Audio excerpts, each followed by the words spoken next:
पुण्यात्माओं, आप जी के ऊपर इतना दबाव है इस काल का कि आप सत्संग सुनते हो, आत्मा एक बार फड़फड़ी सी लेती है, एकदम जाग जाती है। इसको भय सा लगता है कि सचमुच ये क्या जीवन है, और पिछला इतिहास याद दिलाया जाता है कि आप जी तो एक पुत्र प्राप्ति करके यूं सोच रहे हो कि मैं इस बच्चे को पता नहीं क्या बना दूं, ये यूं बन जाए, ये ऐसे कर दे, इसको अच्छा पढ़ा दूं। प्रत्येक माता पिता का यही उद्देश्य होता है, लेकिन कितने बच्चे कैसे व्यवस्थित होते हैं ये भी अंडरस्टूड है। तो परमात्मा ने हमें यही बताया कि जो भी कुछ आपको मिल रहा है ये आपके पूर्व संस्कारों का परिणाम है, और वही मिलेगा चाहे कितना ही यत्न कर लो, कितना ही कुछ कर लो, उससे ज्यादा आपको नहीं मिल पाएगा। हाँ, परमात्मा कबीर परमेश्वर की शरण में आने के उपरांत आप जी को आपके भाग्य से अतिरिक्त सुख तो मिल सकता है और दुख आपका निवारण हो जाएगा। उसके बाद की बातें हैं जब हम परमात्मा को पहचान कर उसकी शरण ग्रहण कर लेंगे। उससे पहले किसी को भी जो भी प्रारब्ध में लिखा है वही मिलेगा, चाहे कितनी यत्न कर लो, कितनी कोशिश कर लो, और कितना ही कुछ आप तगड़मबाजी में डालो। तो परमात्मा हमें याद दिलाते हैं कि यहां तुम किस वस्तु को लेकर जीवित हो। परमेश्वर कबीर जी ने बताया है कि बिन उपदेश अचंभ है, बिन उपदेश अचंभ है, ये क्यों जीवित है प्राण, और भक्ति बिना काठौर है, ये नर नाही पाषाण।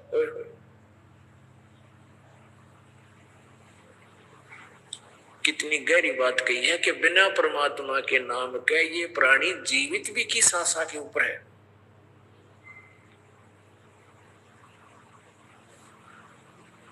और भक्ति बिना काठौर है, ये नर नहीं पत्थर है, ये जो भगवान के निकट नहीं आ रहे।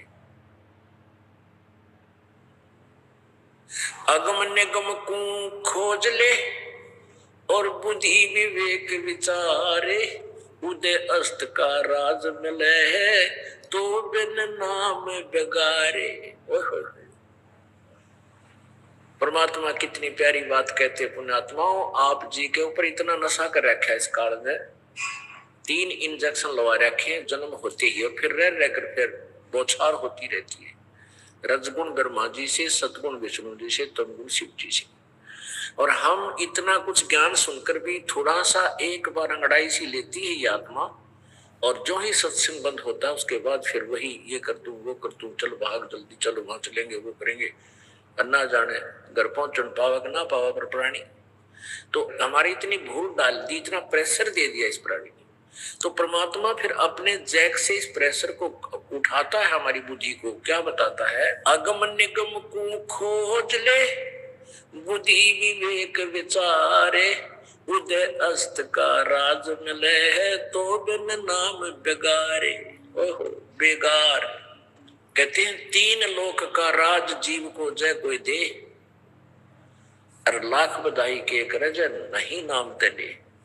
अपने आत्मा विचार करना, हम अपने जोड़ जुगाड़ में इस पेट के लिए, अपनी रोजी रोटी के लिए सारा जीवन बर्बाद कर देते और हमारा गुजारा बनता नहीं, कुछ ना कुछ त्रुटि रह ही जाती है और मृत्यु ही हो जाती है।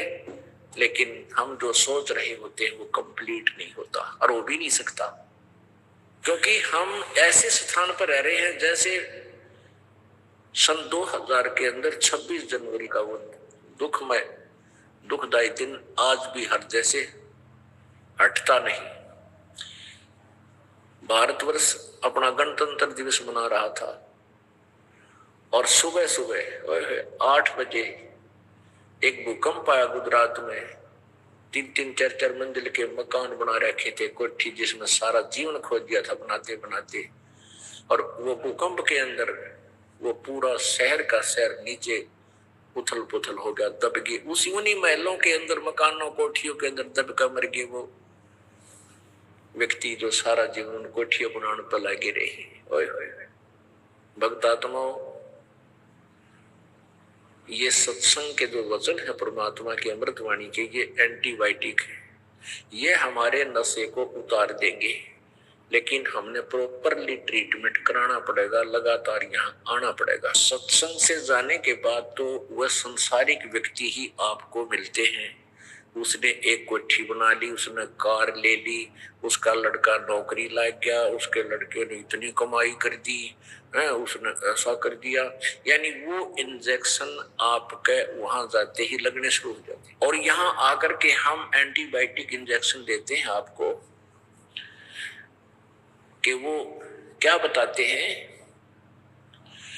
अगम निगम को खोज ले, भविष्य के बारे में जरा सा विचार करो, और बुद्धि विवेक विचार, थोड़ा सा विचार कर गहराई से अपने दिमाग से सोचे।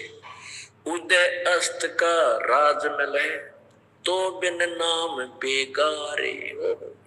अब राजा कौन बनता है? जो पिछले जन्म का पुण्यकर्मी प्राणी होता है। वो पिछले जन्म जन्मांतर के पुण्यों की गठड़ी बांधकर वो पूरा संग्रह किया हुआ था, वो राज्य पद प्राप्त करता है। और जो भक्ति नहीं कर रहा राजा, सत भक्ति, वो तो थोड़ी बहुत सभी करते हैं अपने जैसा जिसको ज्ञान है, जो सत्य भक्ति नहीं करता, मर्यादावत नहीं कर रहे, तो वो राजा क्या करता है, अपने पूर्व जन्म के पुण्यों को वो खर्च खा रहा है, बर्बाद कर रहा है। उसकी क्या दशा है, अंत समय उसके संग क्या बनेगा। जैसे पुराने समय की बात है, हम छोटे छोटे से थे, तो उस समय क्या होता था कि ये 3 व्हीलर होया करते, पेट्रोल के बड़े बड़े, इन तेथन कहा करते सिंपल भाषा में, कोई गणेश कह दिया करता, ये 3 पहिया वाले बड़े वाले। तो उससे हमारे गांव से वहां लाखन माजरा एक 7-8 किलोमीटर पड़ता है, छोटा सा गांव, वहां मेन रोड आ जाती है जींद और रोहतक वाली, वहां से फिर हम रोहतक जाते थे। तो 3 व्हीलर वाला वहां से लाखन माजरा से गांव तक आता जाता था, तब एक चला था वो। एक दिन वो आया नहीं, तो हम पैदल वहां पहुंचे 7-8 किलोमीटर। अगले दिन पता चला वो क्या बता रहा है कि कल मैं बेगार में फंस गया था। बेगार क्या होती है, पहले क्या करते थे, पुलिस वालों के पास ये जीप जाप ना हुआ करती सरकारी, ये किसी भी व्हीकल वाले न पकड़ लेते, कहीं रेड लगानी होती या कोई मुर्जिम पकड़ना होता, तो उसने सारा दिन दाबे दाबे फिरते, वहां चल वहां चल। और वो क्या करता, उसका पेट्रोल भी अपने ही जेब से डलवाता था पुलिस वालों के साथ, जो बेगार कर रहा होता था। और 1 मिनट टकन नहीं दे, सारा दिन उसको खिड़की बांधे रखे, घुमाते रहे।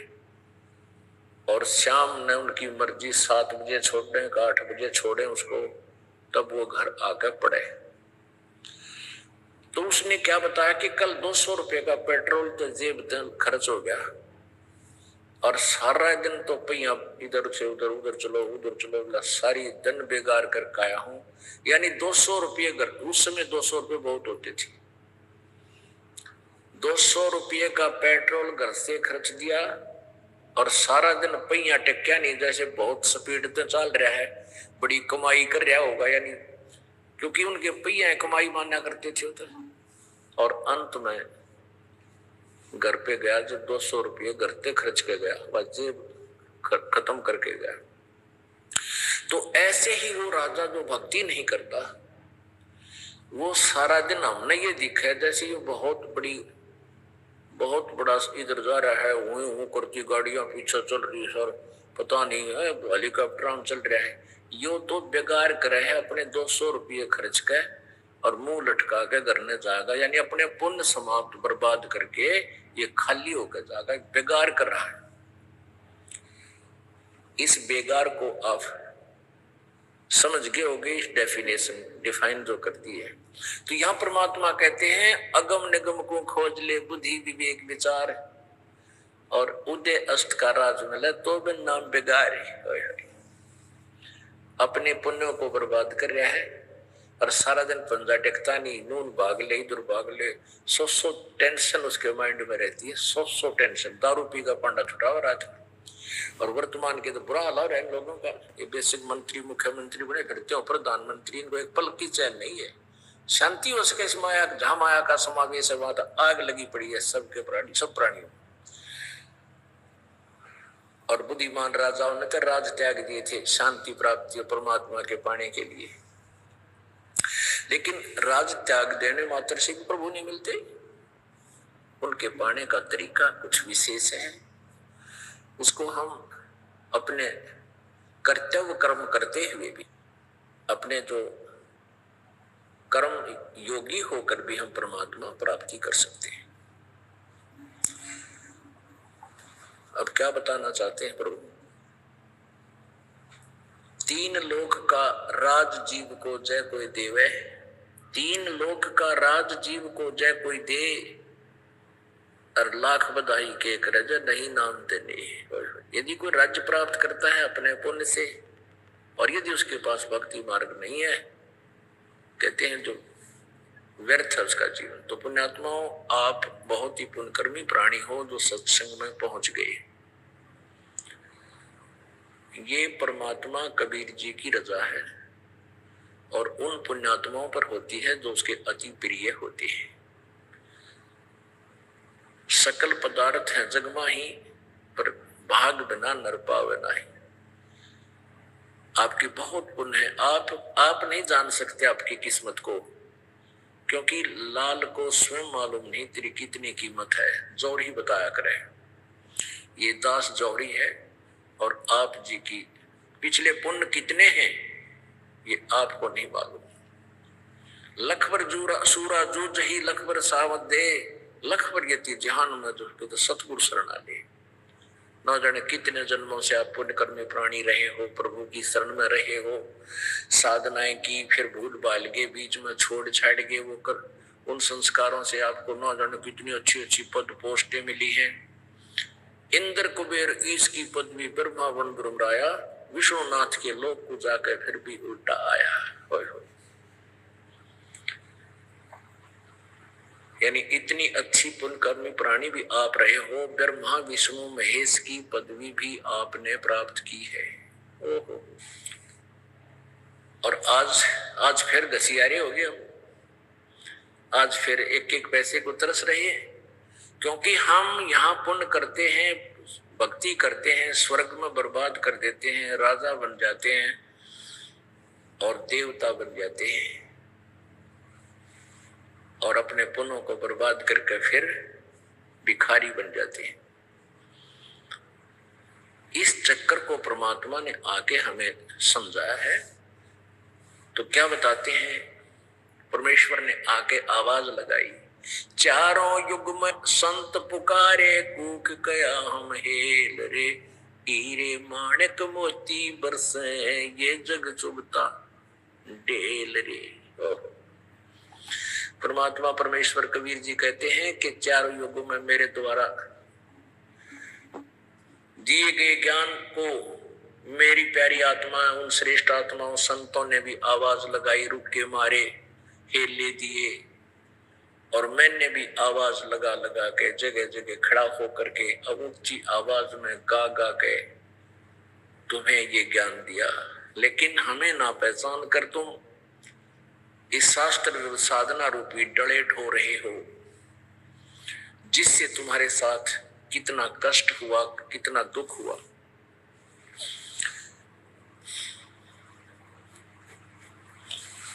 परमात्मा ने आके हमें बताया, मन तू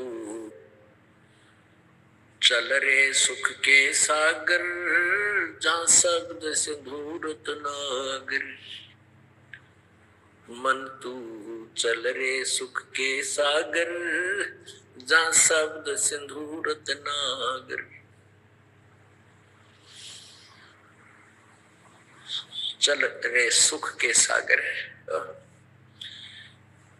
सुख सागर।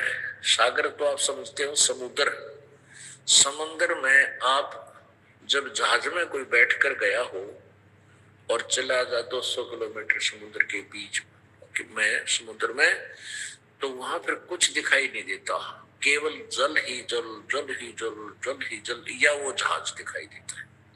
तो वहां सतलोक के अंदर सुख ही सुख, सुख ही सुख, वहां दुख नाम की चीज नहीं, जहां हम रहते थे। और उस सुख को अब यहां ढूंढ रहे हम। आप जिस सतलोक में रहा करते थे सभी, ऐसा ही आपका शरीर था, लेकिन वो शरीर का मटेरियल दूसरा था। ये तो है 5 तत्वों से, मिट्टी से कच्चा घड़ा समझ लो, और वो सोने का बना हुआ हो, यानी उसमें ना बीपी आई हो, ना लो हो, ना जाड़ पड़वानी, ना दांत निकलवाने, ना किसी प्रकार की कैंसर, ना टेंशन। वो एक तत्व से बना हुआ नूरी शरीर होता है। वहां वृद्ध अवस्था नहीं आती, वहां मौत नहीं होती। ये दो ही सबसे बड़े शत्रु हैं इस प्राणी के, मौत और बुढ़ापा। वहां ये नहीं होगा, और जहां ये दोनों हैं वहां सुख हो नहीं सकता, चाहे कितनी बात बना दे। और परमात्मा की भक्ति से अब आप साधना करोगे तो यहां भी सहारा मिलेगा आपको। आपकी मौत अन्य प्राणियों की तरह नहीं होगी, यदि आप सत भक्ति नियम से, अंतरात्मा से, सच्ची लगन से अंतिम श्वास तक करते रहोगे। और वृद्धावस्था में भी आपको बहुत सहारा मिलेगा, बहुत सहयोग मिलेगा परमात्मा की भक्ति का, शक्ति का, बहुत ही अच्छी तरह टाइम पास हो जाएगा। अन्यथा तो बुरा हम लोग को मरा करे प्राणी। तो पुण्यात्मा, उस सतलोक में चलने के लिए परमात्मा हमें प्रेरित कर रहे हैं। आए अपने ज्ञान के द्वारा उन्होंने हमें बताया, मन तू चल रे सुख के सागर, जहां शब्द सिंधु रत्नागर। शब्द सिंधु, शब्द का अर्थ होता है अमरत्व, शब्द विनाश में नहीं आता। तो कहते वहां पूर्ण रूप से अमर हो जाएगा, कभी तेरी मृत्यु नहीं होगी, पुनः फिर जन्म नहीं होगा। सुख के सागर के बारे में कैसे डिफाइन किया प्रभु ने?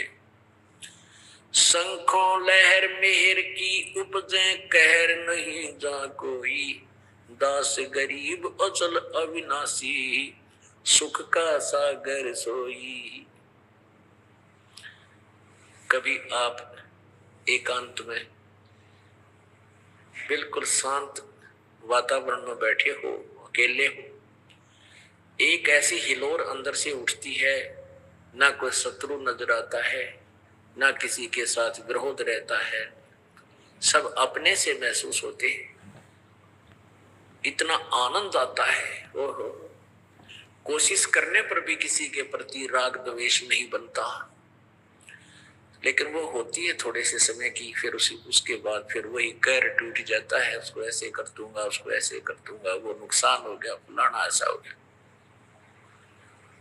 तो सतलोक के अंदर परमात्मा बताते, शंखों लहर मेहर की उपजे, सबके ऊपर रहे मेहर सी हो जाती है उस एक छोटी सी हिलोर में, यानी कुछ समय के लिए। तो ऐसी वहां शंखों लहर मेहर की उपजे, और कहर नहीं जा कोई, दास गरीब। परमात्मा कबीर परमेश्वर जी ने गरीब दास जी महाराज जी को अपना ज्ञान दिया था, इनके कंप्यूटर में, इनके अंतःकरण में फीड कर दिया था। अब उसको गरीबदास जी बता रहे हैं, दास गरीब अचल अविनाशी, वो सुख का सागर सोई, सुख का सागर। जब तक आप ये सत साधना नहीं करोगे जो दास आपको बताने के लिए भेजा है प्रभु ने, तब तक आपकी दुर्गति समाप्त नहीं हो सकती। चाहे आप ब्रह्म तक की साधना करके ब्रह्म लोक में जा सकते हो, वहां पर देव पद प्राप्त कर सकते हो, इंद्र बन सकते हो, धन का देवता कुबेर बन सकते हो, देव धन का मंत्री जैसे वित्त मंत्री होता है, लेकिन उसके बाद फिर क्या बनोगे? पशु बनोगे, पक्षी बनोगे, गधे बनोगे, कुत्ते बनोगे, सुअर बनोगे। ओए होए, क्या बताया परमात्मा ने? कोटि जन्म तन भर मत होगे, कुछ ना हाथ लग्या रे, कुकर सुकर खरबया बोरे, कौआ हंस बुगारे। कोटि जन्म तू राजा कीन्या मिटी न मन की आशा, भिक्षुक होकर दर दर घूम लिया ये मिला न निर्गुण रासा। इंद्र कुबेर ईश की पदवी ब्रह्मा वन धर्म राया, विष्णुनाथ के लोक को जाकर तो फिर भी उल्टा आया। असंग जन्म तन मर्त्या होगे जीवित क्यों न मरे रे, द्वादश मध्य महल मठ बोरे बोर न देह धरे रे। दोजक भ्रष्ट सभी तय देखे राजपाट के रसिया, तीन लोक से तरपत नाही ये मन भोगी खसिया। सतगुरु मिले तो इच्छा मेटे पद मिल पदे समाना, चल हंसा उस लोक पठाऊं जो आदि अमर अस्थान। चार मुक्ति जहां चंपी करती माया होरी दासी, दास गरीब अभय पद पर सब मिले राम अविनाशी। गीता जी अध्याय नंबर 15 के श्लोक नंबर 1 से 4 में क्या बताया है कि उल्टा लटका हुआ संसार रूपी वृक्ष है। इसकी ऊपर को जड़ें तो पूर्ण परमात्मा समझो, नीचे तीनों गुण रूपी रजगुण ब्रह्मा, सतगुण विष्णु, तमोगुण शिव जी रूपी शाखा समझो, और बीच में तना और मोटी डार क्या है, कौन है, इसके विषय में गीता जी में ज्ञान नहीं है। उसके लिए गीता जी अध्याय नंबर 15 के श्लोक नंबर 1 में कहा है कि जो इस संसार रूपी वृक्ष के सभी पार्ट्स के विषय में सभी विभागों को भिन्न भिन्न बतावेगा, स वेदविद, वो वेद के तात्पर्य को जानने वाला है, अर्थात वो तत्वदर्शी संत है। गीता जी अध्याय नंबर 4 के श्लोक नंबर 34 में गीता ज्ञान दाता ने कहा है कि जो अध्याय नंबर 4 के श्लोक 32 में जिस सच्चिदानंद घन की वाणी अर्थात तत्व ज्ञान के विषय में जिक्र किया है, उस तत्व ज्ञान को तू तत्वदर्शी संतों के पास जाकर समझ, उनको दंडवत प्रणाम करने से, कपट छोड़कर नम्रता पूर्वक प्रसन्न करने से वो तत्वदर्शी संत तुझे तत्व ज्ञान का उपदेश करेंगे। इससे सिद्ध है कि गीता जी का ज्ञान कंप्लीट नहीं है। वो गीता ज्ञान दाता खुद कह रहा है कि उस पूर्ण परमात्मा की जानकारी संसार रूपी उल्टे लटके संसार रूपी वृक्ष की सृष्टि रचना समझो, वो तत्वदर्शी संत से पूछो। और वो तत्वदर्शी संत होगा कैसा, 15 में जाके प्रथम श्लोक में बताया है कि जो उल्टे लटके हुए संसार रूपी वृक्ष के सभी पार्ट्स ऑफ द बॉडी, उस ट्री के सब पार्ट्स को बता देगा, वृक्ष के सब विभागों को बताएगा, स वेदविद वो तत्वदर्शी संत है। तो परमात्मा 600 वर्ष पहले कबीर जी अपनी उस अमृत वाणी में, तत्व ज्ञान में, कबीर वाणी में बताया है, अक्षर पुरुष एक पेड़ है निरंजन बाकी डार, और तीनों देवा शाखा है भाई पाते रूप संसार।